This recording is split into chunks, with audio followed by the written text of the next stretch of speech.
Halo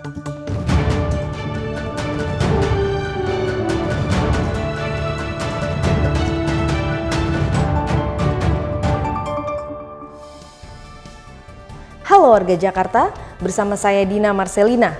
Berita Jakarta hari ini Jumat 13 Februari 2026 menghadirkan berita pilihan dan informasi terbaru untuk Anda.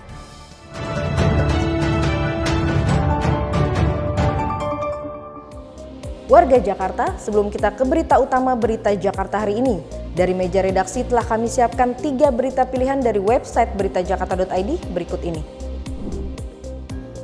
Pemprov DKI Jakarta resmi menjalin sinergi ketahanan pangan bersama pemerintah Kabupaten Cianjur, Jawa Barat. Kerjasama selama 5 tahun ini bertujuan menjamin stok kebutuhan pokok warga Jakarta seperti beras, telur, hingga bawang merah. Selain sektor pangan, kolaborasi ini juga mencakup penataan data kependudukan, layanan transportasi, serta pengembangan pariwisata kedua daerah. Dukung kemandirian pangan, Sudin KPKP Kepulauan Seribu siap mendistribusikan 4.800 bibit cabai kepada warga. Pada tahap awal, 1.200 bibit akan dibagikan di 6 kelurahan guna meningkatkan ekonomi keluarga sekaligus menekan inflasi. Warga cukup menunjukkan KTP domisili untuk mendapatkan bibit produktif yang diharapkan dapat menghijaukan pekarangan rumah. Satpol PP DKI Jakarta menyiagakan 1.950 personel untuk memastikan 93 flyover di ibu kota steril dari atribut partai maupun ormas. Tindakan tegas namun humanis ini diambil guna menjaga estetika kota serta keselamatan pengendara di jalan raya.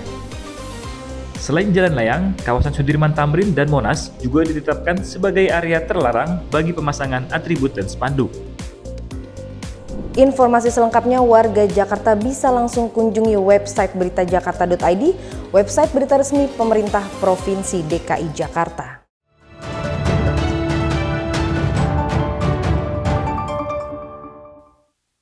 Kita beralih ke berita pertama berita Jakarta hari ini. Adanya fenomena menggadaikan Kartu Jakarta Pintar atau KJP untuk memenuhi kebutuhan ekonomi sangat disayangkan oleh Gubernur DKI Jakarta Pramono Anung.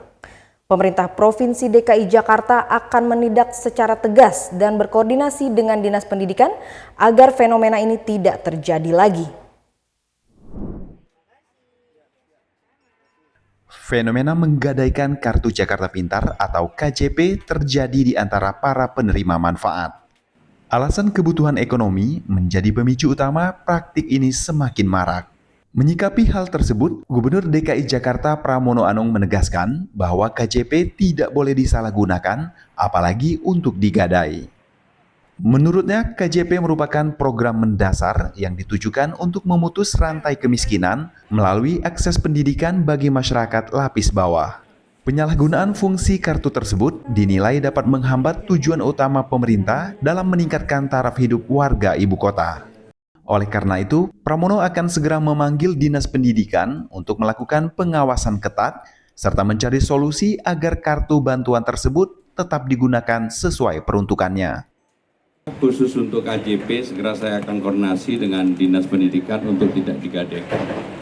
Karena KJP ini adalah hal yang prinsip untuk bisa merubah kehidupan masyarakat terutama di lapis terbawah.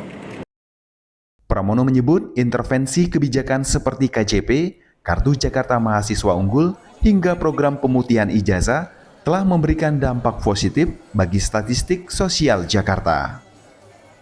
Berdasarkan data Badan Pusat Statistik, seluruh indikator berkaitan dengan kemiskinan hingga stunting terus mengalami perbaikan.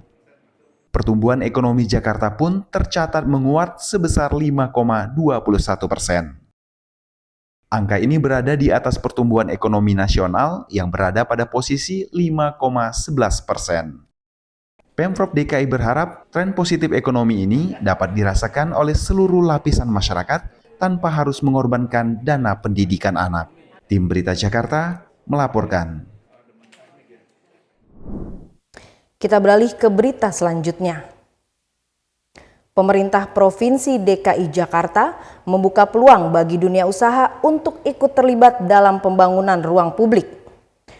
Gubernur Pramono Anung mengizinkan penggunaan nama sponsor pada taman dan ruang publik melalui skema CSR untuk mempercepat pembangunan dan perawatan fasilitas kota secara berkelanjutan. Hal itu diungkapkan Gubernur DKI Jakarta Pramono Anung saat peresmian Meruya Sport Park di kawasan Meruya Utara, Jakarta Barat. Pramono menegaskan Pemprov DKI membuka pintu bagi siapapun yang ingin berkontribusi dalam pengembangan fasilitas warga. Melalui kerjasama tersebut, pihak sponsor diperbolehkan mencantumkan nama mereka pada fasilitas yang dibangun. Sebagai contoh, lokasi yang dulunya bernama Stadion Ki Ahmad kini telah berubah menjadi Meruya Sport Park. Saya mengizinkan tempat ini juga untuk pembangunannya bisa dengan CSR atau partisipasi siapapun. Kalau nanti misalnya lah, Taman Meruya Sport Park by siapalah gitu. Jadi ini diperbolehkan. Jadi ini bagian bagaimana kita melibatkan masyarakat untuk juga membangun Jakarta. Langkah ini diambil agar proses pembangunan dan perawatan sarana publik tidak hanya bergantung pada APBD. Meski membuka ruang bagi sponsor, Pemprov DKI menjamin bahwa fungsi utama taman sebagai ruang terbuka hijau dan fasilitas publik tidak akan berubah. Pemerintah akan tetap mengatur regulasi terkait penamaan tersebut agar tetap selaras dengan estetika kota dan tetap mengutamakan kepentingan warga luas. Tim Berita Jakarta melaporkan.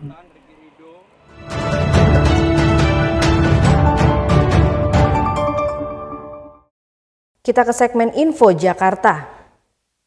Sambut kemeriahan Festival Imlek Jakarta 2026 mulai hari ini di Bundaran HI Jakarta Pusat. Hingga 17 Februari mendatang, warga dapat menikmati instalasi lampu, pertunjukan laser, hingga parade barongsai dan tarian naga yang megah. Perpaduan tradisi dan modernitas ini siap menghiasi langit ibu kota di jantung Jakarta. Jangan lewatkan ya keseruannya dan rayakan libur Tahun Baru Imlek Jakarta bersama keluarga serta sahabat.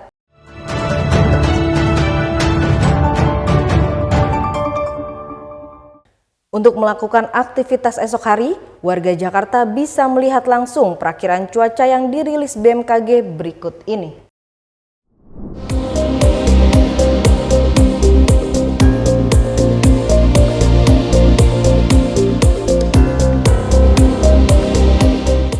Masyarakat diimbau tetap waspada terhadap segala perubahan cuaca. Demikian program Berita Jakarta hari ini. Saya Dina Marcelina dan tim redaksi yang bertugas pamit undur diri. Menyongsong 5 abad Jakarta, jati diri Indonesia, megapolitan dunia.